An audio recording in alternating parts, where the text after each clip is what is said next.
Guys, kakain tayo ng itlog. Ang tunay na itlog, nagko-color orange. Kapag ganito ang itlog, injection lang to. Ginawa nila sa chemical. Ayan. Makikita nyo naman, mag-alaga kayo ng manok. Makikita nyo yung difference ng gawang chemical sa sa original na natural na itlog ng manok. Ito hindi ito, ayan o, nakikita ka agad na meron siyang injection. Ayan o. Tinakpan lang nila.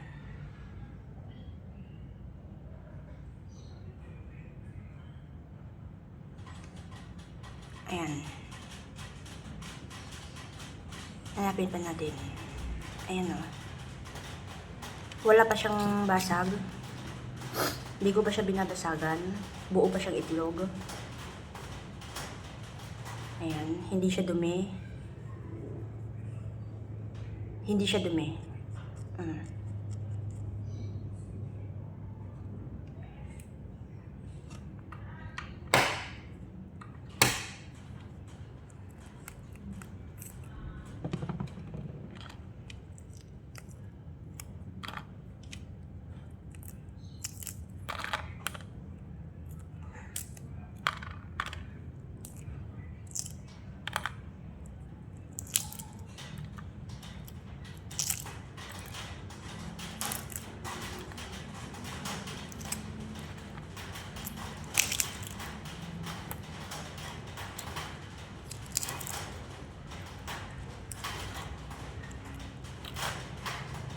Plastic siya. Nakikita nyo?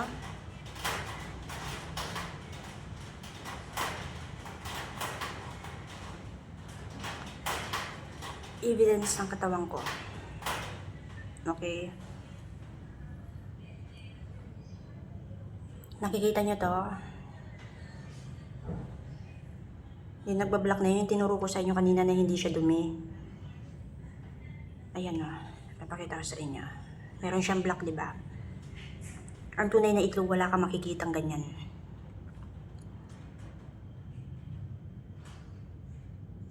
Dito ko ihiwain. Dito sa mismong yung may inject. Ito yung sinasabi ko sa inyo na nabibili ko. Yung mga nabibiling pagkain, may injection.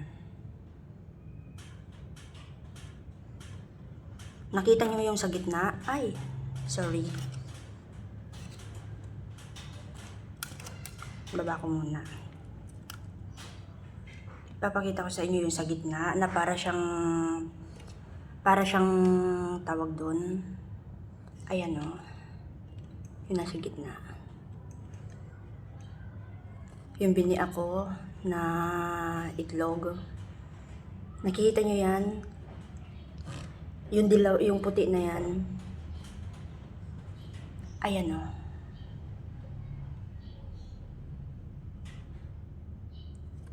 Ito pa. Itong puti na to na nasa gitna. Nakita nyo? Wala siyang butas sa labas ng shell kasi chemical yung tawag dito. Yung sangkap na inilagay nila ng company ng itlog na to. Kung may company man ito o gawa lang ito ng tao, gawa lang ito ng professional. Ito. Ang tunay na itlog walang ganito, walang injection na ganyan. Walang puti. Para siyang para siyang ang tawag doon. Ayan yung pinag-injectionan o. Nakikita nyo yan. Yung kanina tinuro ko sa inyo na puti, ay itim na kinudkod ko pa na ayan o. Ayan. Ayan. Tingnan ko. Ayan. Ayan. Nakikita nyo yung puti.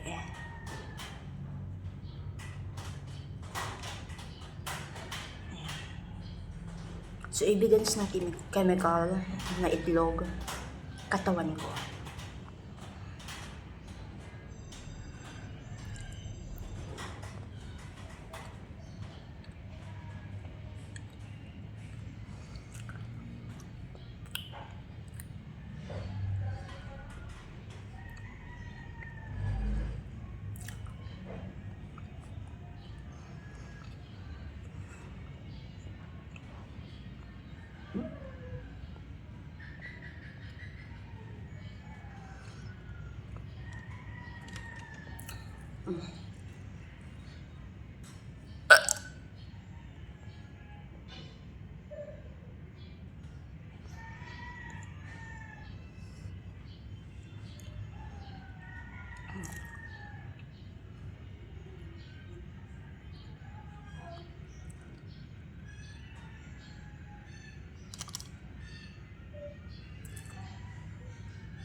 Itlog na gawa nga.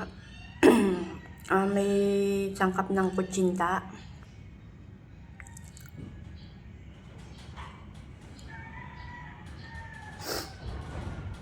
Diba kumakain kayo ng kutsinta, yung mga binibenta dun sa palengke? Sangkap nila dito. Pero ito, may sangkap chemical. Meron siyang food color na puti.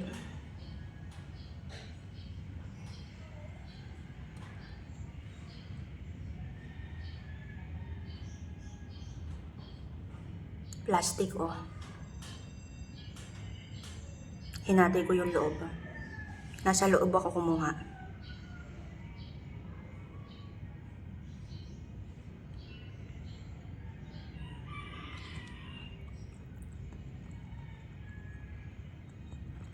Ayan. Ito yung labas niya. Ito yung loob niya. So, dito ako kukuha sa loob.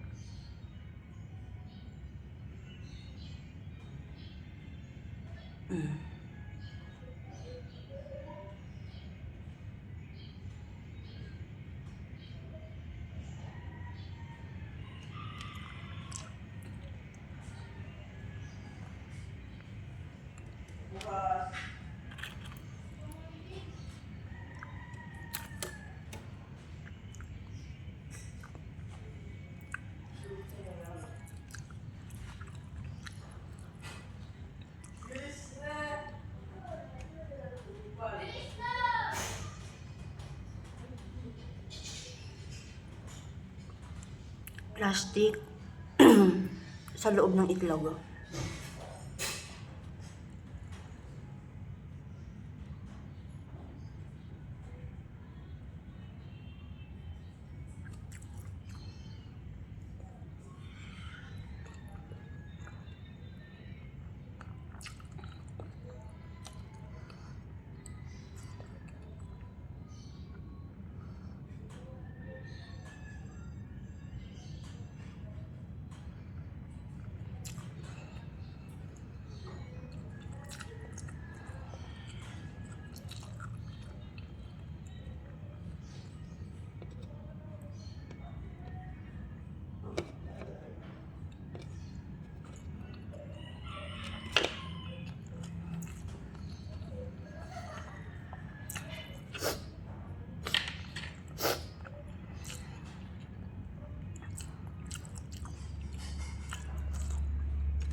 Hindi mo mahahalata yung itlog na may injection kasi pulido yung pagkakagawa nila. Kapag naluto na siya, yung pinag-indikan niya, yung dinaanan niya, natatakpan ng kumbaga nag-aano siya kasi 'di ba yung itlog yung parang white niya. Malapot siya. Tama, malapot. Ito pa. Ito yung pinukpo ko kanina dito.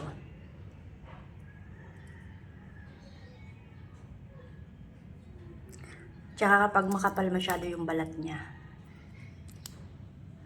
Ayan o. Plastic sa loob. Sa balat.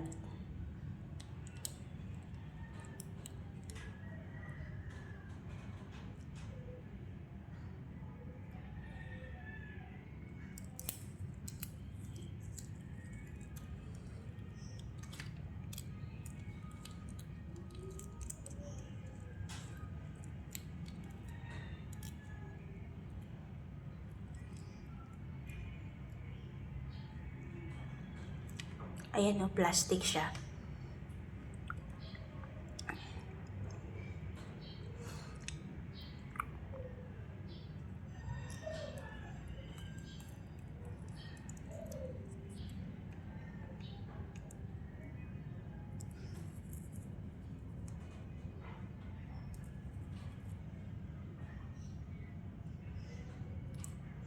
Plastic to.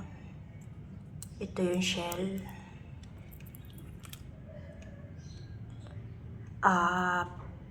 Pintura siya.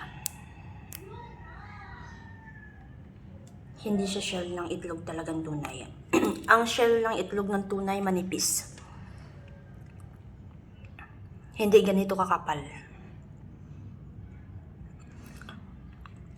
Walang itlog ng manok na ang shell ay sobrang kapal. Diba napapansin nyo mabilis mabasag yung itlog ng manok? Yung natural na itlog ng manok.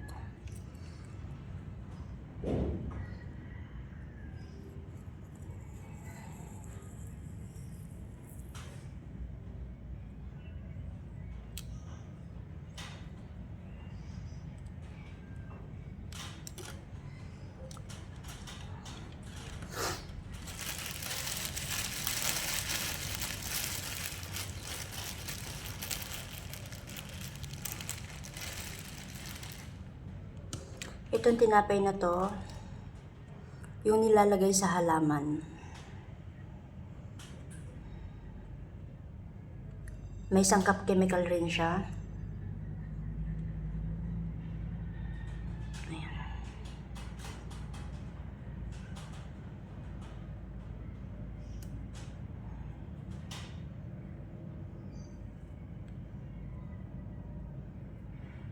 Kaya siya ganito. Chemical mismo, yung sangkap na nilagay nila dito.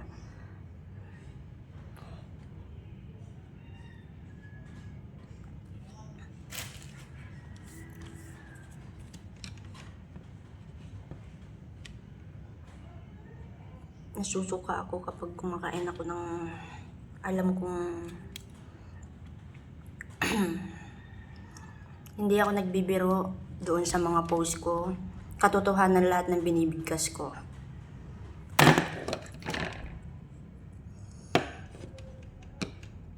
So, putulin ko na kasi busog na ako.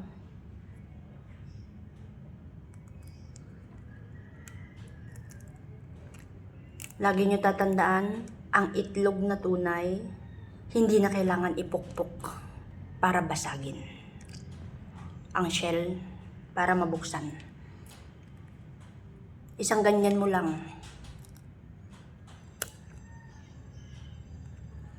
Isang ganyan mo lang. At hindi ganito kakapal. Ang kapal oh. Manipis lang siya, tapos malansa ang tunay na itlog. Kapag gawang chemical, hindi siya malansa, makapal ang balat, may plastic. Halatang halata ang plastic sa pagkaitlog niya.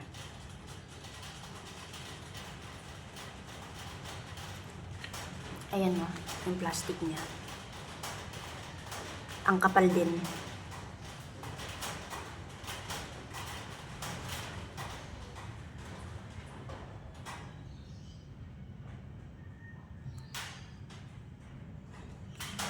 puputulin ko na tong video na to kasi maliligo na ako.